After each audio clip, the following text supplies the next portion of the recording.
What does it mean to be an American? I don't know. I think it's freedom, A certain type of accent, certain kind of mindset as well. Like I was Right. talking to someone yesterday at the shop and mentioned, if you are, you are American, you have a citizenship, so you are American. And I go, yeah, but still, this Thanksgiving thing I'm wrapping my head around. And that's where you, Thursday, middle of the week, you have a big feast. Anyway, that's not it. I say, that's what I'm working on. That bit is why is it turkey? Why is it a big old feast? And why is it on a Thursday? Just do it on a Friday. Just pick a Friday.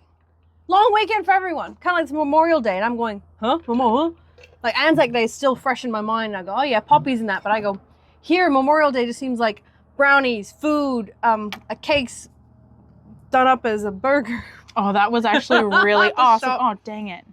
At the shop. So it's a certain outlook. It's a certain culture. I think it's pride for your country. You could be said that for anything. Like, go to Japan, they go, it's our country. So guess what? This is what we do. That's true. So I'm gonna. No, I don't have my phone because it's over there. What does it mean to be an American? We have no Google, nothing. We're gonna just rant off our toes here. Okay, but this is total guessing though. Yes. Well, this is also when people might see this and go, we will help these two people who might sound American and have citizenships, but we were expats. But then also we're expats. I realize that. Like, expat is an expatriate. Mostly, I think it's mostly used for U.S. For people citizens. who leave the U.S. and live overseas. No, expatriate, that could be anywhere. So if an Aussie moves overseas, they become an expat. But then like how you and I, like, we are expats of America when we're living in Australia. Now we're in the USA. We're expat Aussies. So we're still expats. Yeah, we're of expats. another. Oh yeah. No matter where we go, we'll be expats. So it don't matter. An expatriate. And that's why it's important to know that you belong to Jesus, because you will always belong there. No matter where you are. You're Where two or more gathered, I'm there. No, but it's like, oh, I'm not an American. Oh, but I'm not an Australian. Oh, I don't belong anywhere. I'm a child of God. I belong on earth. We're moving to the moon. You know that, right? No, we're not. No, we're not. I think I came to that conclusion in a different way. Like, more ice coming at you or what? Mm-mm. Oh, Vasa. Vasa. I can't keep my mouth no, around Vasa the on hood. the bike. On the bike, on the mic. That was really bad. But oh, you're right. Similar thing. What you like? I think when did you come to that kind of conclusion of Jesus?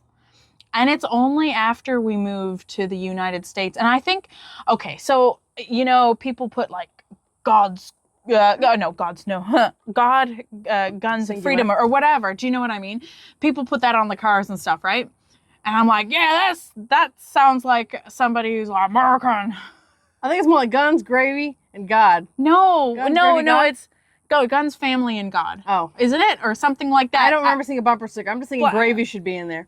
Yeah, anyways. But like, the something. But a lot more people talk about God openly here. Even though, so back in Australia, I found that you go to church, you talk about God in church, but once you leave, nobody talks about it. It's not regular conversation. It's almost kind of like that's embarrassing that you're talking about that. And you go Irish on me now. Irish. But here, when I came here, there was a lot more people who would talk about Jesus in open conversation, and it made me more intrigued about actually diving into it, because I was thinking, I never thought about it in this way. I read more. I went to different churches, and then I said, damn. But I opened my eyes now. It's better than too late. I suppose. Well, that's interesting. So, I mean, also, do you think that's a factor of where we landed in the USA? How we are in Florida? Not Florida, we're in Florida. Could be anywhere else, too. I mean, aren't they big about Jesus in Texas and stuff like that? I mean, we don't know for sure. That's a stereotype. I don't really know. I've never been to Texas. I think maybe that. So you reckon, well, part of being American is Jesus. Yeah. I guess so, yeah. So on a side note with that, I agree with that, but I didn't go through the Jesus thing. I think I went through a different route for like, yep, I just got to accept me and I am who I am. Mm-hmm. Because, well... As long as you're not a mass murderer. Aw. Because I think the basic is as long as you don't do harm to yourself or others. From your actions. Harm to yourself? Yeah. You're not hurting anyone else. Well, you Or are. through the actions of you harming yourself, or you hurt like causing excess stress to other people who might care about you. That's often a different tangent, isn't it? No, I mean, like, as long as you don't cause harm to yourself or others. I'm serious. Because God doesn't want you. So no harm whatsoever. To like, yeah, to anything that belongs to God. Does this extend to animals? That could, but he does, like, so, but it's the intent, right? It's, so remember how it says you shall not murder, and you know, in the Bible it talks about sanctuary cities for people who've accidentally killed someone, not with the intent to murder. You're more read on it than I. But this is why I'm like, I'm explaining more on it, because when you say it goes to animals, no, I don't think you should torture, kill animals for fun and whatever. But I think for the sake of survival, you're killing the animal for your, you know, it's not like you overkill. That's why I want to learn how to hunt. I get my own food. But you know, you only have enough French. for yourself. She's French now. Yeah. But here comes sorry, tangent.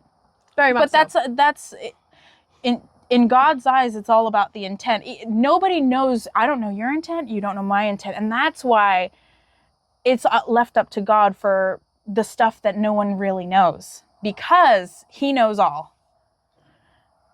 So when in the old Bible, in the Old Testament, there were sanctuary cities set up for people who, if they accidentally killed someone with not the intent to, you know, I want to end his life because I don't like him.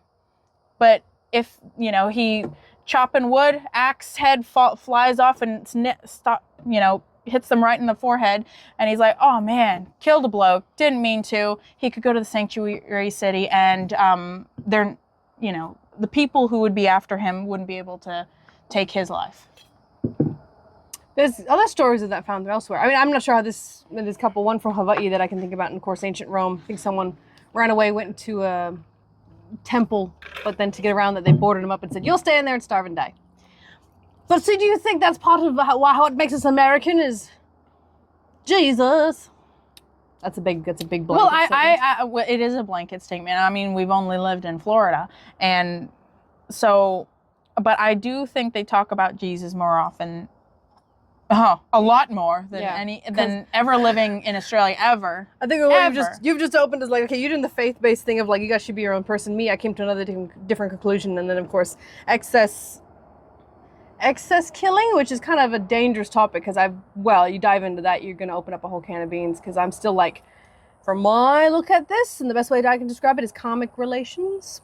Karmic relations, what's this? Do unto others as you would to yourself. That's a very basic understanding of it, but what you do also ripples throughout everywhere else. So with the mass consumption, like I saw a documentary about chicken farming, and guy from, I can't find it now, I literally cannot find it. I saw it in Australia, and guy coming over from Vietnam saying, yep, I'm going to be here in the US, going to make my life better, but essentially at the end of it, he bought his own job making and breeding chickens to be sold off to big fast food companies.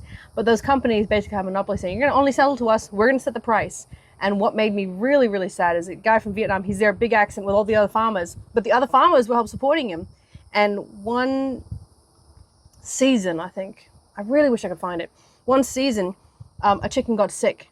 And then it was spread to some other ones. He goes, I've got to cull it all. So he had to, because no one would buy it. So he culled his whole thing and said, I've got to buy the eggs again, buy this to grow. And he went to the corporations that were like, and he's like, hey, I had to kill this. Can I get some money from what I did? And they said, the corporations were saying, we never got anything from you, so we're not going to pay you.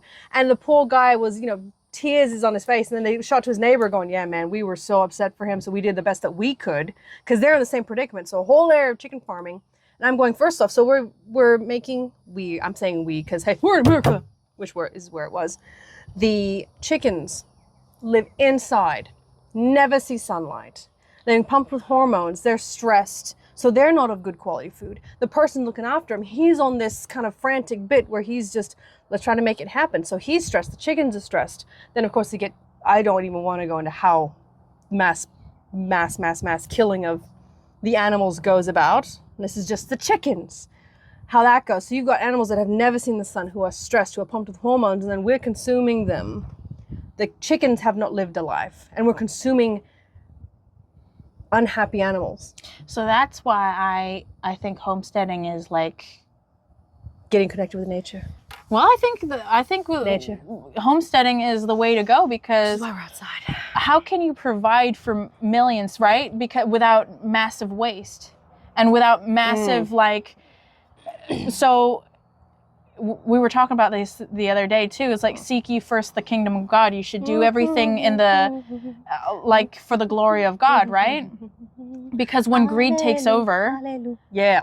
so the things you're willing to do for the sake of money, torture, like pretty much it's a torture of animals, other mass humans. slaughter. Because if the chickens are sick, what are you gonna do? But you know what? I just if they weren't gonna die of their own cause, I'd be like, hey, that's your piece of land there. You go and do whatever you want. And also, this is a really out there, but like disruption of the ecosystem. You had a homestead, and the fox got in. It's like, oh darn it! But then the fox has food instead of the fox going elsewhere. Oh, but you know what? You get them donkeys. Donkeys we have no so farm. good. Just putting out there, we have no farm. We have ideas. No, great. no. I research for the homestead. Excuse this me. is my dream. This is what I want. You're gonna be farm lady. On a farm. So far, when you're an American, we're dealing with greedy corporations, stress. Is there anything good? It must be. I mean, we live here now. We moved across the planet to say, let's see how these Americans work. And I must say, let's put this one good thing. The news sensationalized. You get on the ground, they're actually normal. Oh yeah, people are a lot normal than people are posted on. Oh, and something, I'm sorry, I'm gonna jump on this.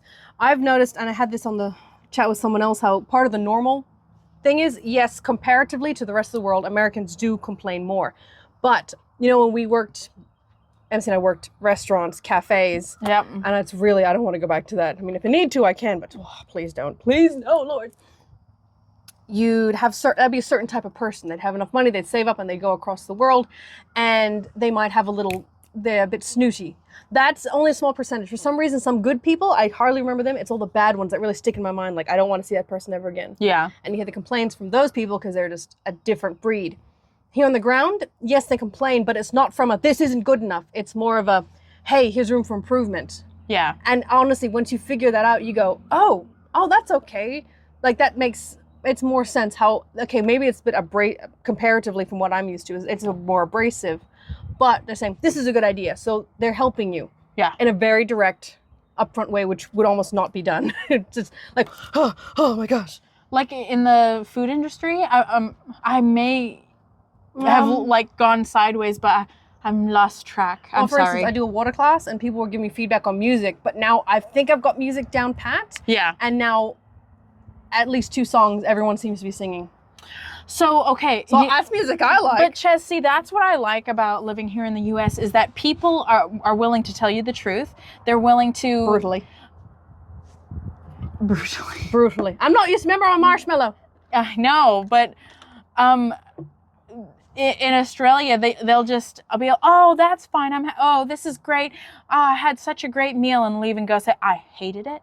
And they did this and they did that, but they don't know it. That's a certain, I mean, when we go, want to eat there again? No, why not? We didn't really like the food. That's how I would. But that's the thing is, like, you didn't even tell them. How does anybody get better unless they know what they're doing is wrong? Because nobody's a mind reader. You can't figure out that this isn't bad. This is bad until, like, somebody tells you, because what you like everyone else might not like. Do you know what I mean? I like it. It's my favorite. You can't get better without getting feedback. And you can't be told that everything you do is amazing. I beg to differ. Everyone lying to you. I beg to differ. The 1977 version of The Man with the Iron Mask. 1977. No. I think it's from the 70s. I like the Leonardo DiCaprio. Yes, that's the nice fluffy one. The 70s one, I went, and I feel like I want to read the book now to see, like, how accurate is it? Because the king in there is so much meaner to his missus. So much meaner. So mean. The Leonardo DiCaprio version, his version is like, I'm not married, it is okay. And you're like, no, you wouldn't. You'd be forced to marry and breed a new king. It's gross. It gave Oh me yeah, another good thing about the USA. No monarchy. No monarchy. I was a bit. What was the last referendum in Australia when they had that vote of like, do you want to keep the Queen on? That's when she was alive. Now we got King Charles in. So. Bleh. But I think Australia benefits from being part of the monarchy, though. I mean Commonwealth. Oh yeah. How Keeping so? I should know this. The money have the beautiful faces on it. Yeah, because you're part of the Commonwealth. The cricket of Commonwealth cricket. Commonwealth Games. Ooh. They allow the Canadians in. I hate cricket so much. No, you gotta know. Wait. You gotta know what a crumpet is to have a cricket. Oh, to have a go at cricket. How does that line go? I do like crumpets though. I love. You want a cricket or a crumpet? I actually want to figure out how to make a crumpet because they're so delicious. You have the cast iron pans, and that's the best way to do it, apparently. Oh, my goodness. But yeah, no, I'm pretty sure that they. I don't know this for sure, but being under the Commonwealth, I'm assuming they would get some sort of like. They're part of the group. Part of the UK gang. That's right. Yeah. Gang. I will come and save you when you need saving. Saving. Well, apparently Canada's part of the UK. Commonwealth, excuse me, but still really underneath it. But they don't have the Union Jack anymore. Oh. Australia and New Zealand. But I think as well, because Australia and the UK, since they're good mates, they visa and entry, and that's pretty bad. If I was going to go to the UK, I actually think it would be beneficial. Not that I've tried it to go on the Aussie passport. Yeah, for sure. Say hi guys, and from the UK, I don't know how Brexit's going, but would that be like, beep, hi France, I'm here, and they go, no, you English peasant, you smell like fish and chips, we don't like it. Get away from us. I fat in your general direction. We've gone we're so hey, pros and cons in USA right now. It's just going. Nah. Got a lot to say. I mean. Yeah, there's normal people here. They're not all like the news. No, there's a lot of normal people here, and then you drive everywhere. So the driving is ridiculous. So I've never had to service my car so frequently as I have here. Same. Because I've never had to drive this far, and so driving from home to town is actually far. Yeah, if you were to walk, if I remember some days at work, I think to get to town is 15 minutes. Here it's 15 minutes, but the speed limits are a lot higher, so you're going a lot further. I remember some days I'd bike from my house on Tillmouth and go into town and then bike back. Yeah. In the winter, that would be great. But then here, if I did it, I'm like, I've got to make sure I've got a full hour. Back in Alice, it'd be 40 minutes, 30, 40 minutes? It would take me 40 minutes to go from Cromwell to downtown walking. Yeah. I would walk. And here, it's like you walk it. I would never walk you've got three heads. When my sister and I first got here, we shared a car. So Em had one job and I had another job, and I'd bike in the mornings. That would take me about if I'm pedaling hard, 45 minutes to get into town.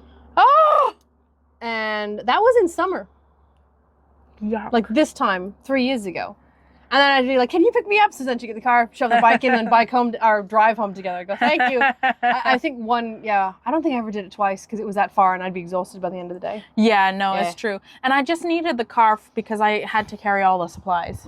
Yes. So I just needed lunch in a backpack and yeah. I did it. So yeah, walking. Maybe, again, we're in Florida where it's really spaced out. Even down south in Delray Beach, that area, it's almost like you need a car. Oh, yeah, of course. I think I remember from Delray to Fort Lauderdale, an hour, and I was going on the highway. It was supposed to be, open. It wasn't even that busy. It was just traffic. When we first got to the Miami, and we were in that. Welcome to Miami. Bienvenido a Miami. And oh my gosh, just sitting there, we're going 5 miles an hour. I think I have the text to cousin, but I was messaging, and he's like, "Hurry up! When are you gonna get here?" I'm like, "It's so there's so much traffic." And it was $100, I remember, for to get from Miami to Delray. Yeah. And then we tipped him in cash. He goes, "Oh, thanks." I go, "Yeah, mate." Oh my gosh. Oh, tipping. Oh God, there's no rules, which it's good, but also, So you tip the bartender. You tip any service industry. So actually, I think tipping is good in the sense that you would make more than if you were on a wage. Yeah, the potential is there. The potential is there. And it seems to be like a sit down. If you're sitting down having a moment, yes, like at the bar, you sit down in that. So that's another thing is people say, you know, pay people a living wage, which I understand. But once you set a minimum wage, everything gets more expensive. Like, you know, okay, well, your meals would definitely, because the companies are not going to eat that up. That's a side note. Yeah, they won't. They don't. When GST came in, everything got more expensive. Like, how'd that happen? You have a tax, mate. Yep. You got a tax. But another thing is, I think the service is better here because of the tipping. Oh, yeah, they're onto it. They're more...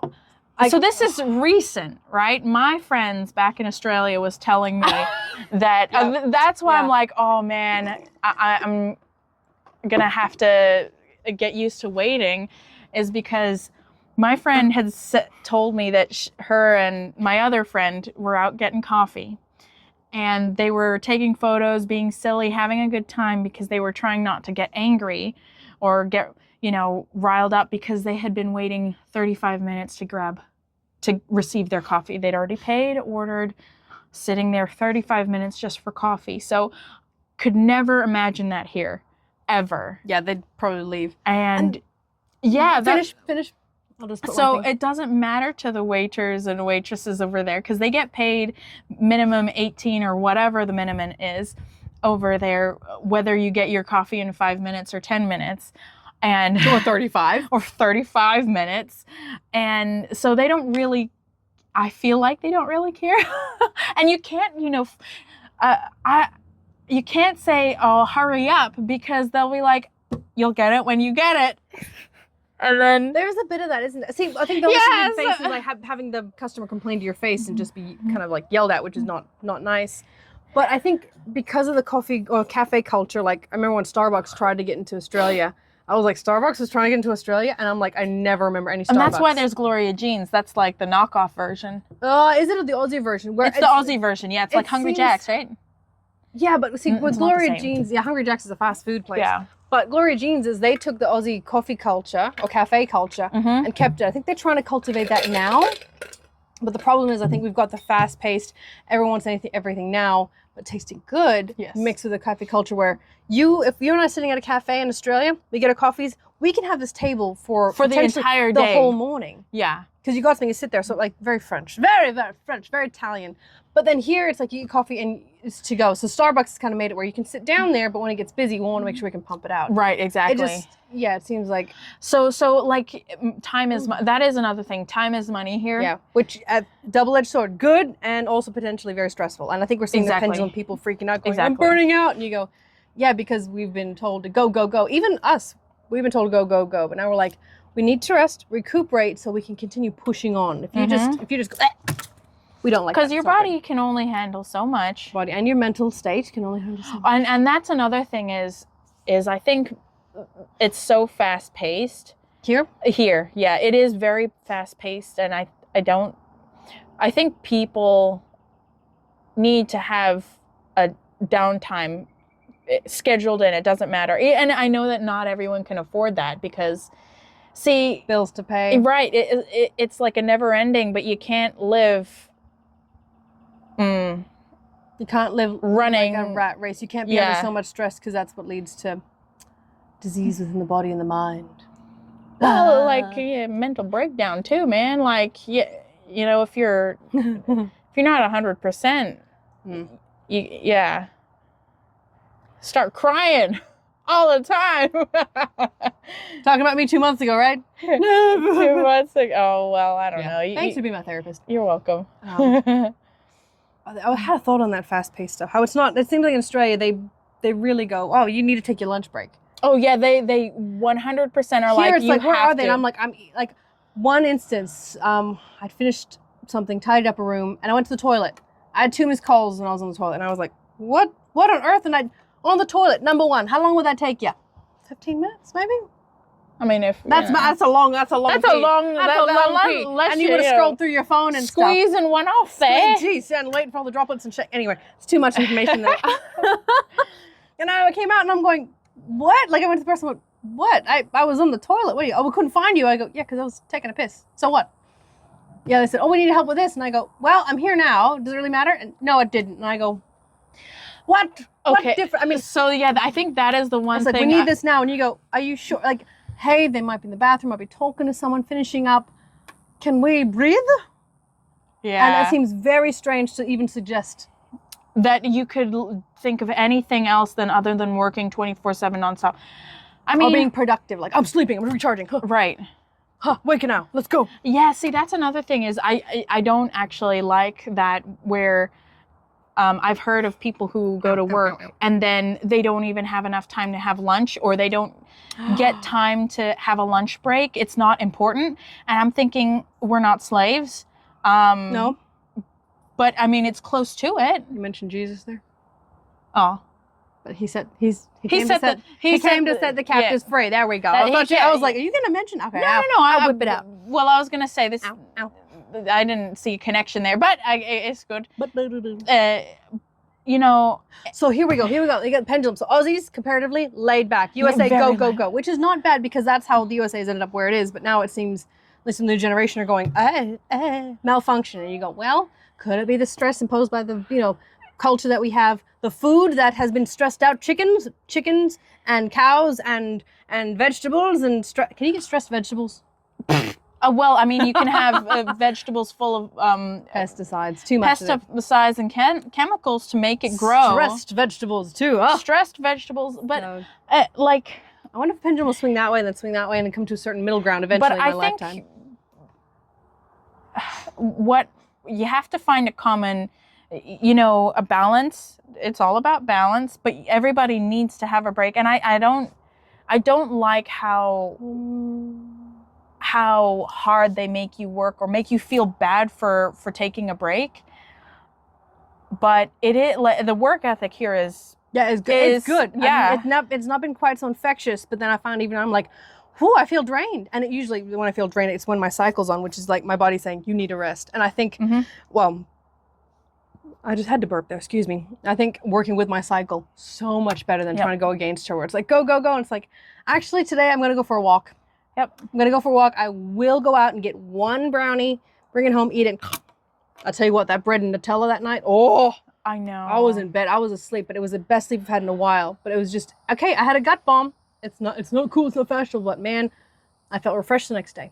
So I think, in a quick summary of USA versus, it's really what you're used to, and we're getting used to this new speed, this new way of doing things.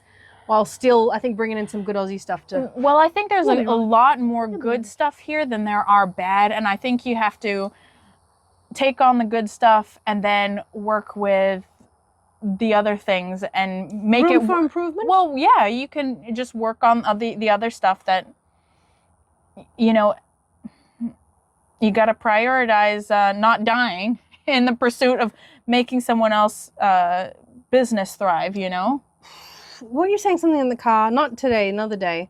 Or it was like it's very important to love your family, friends, and love yourself. Yes, I was saying that. That was good. You have to. It's important to love yourself, love those around you.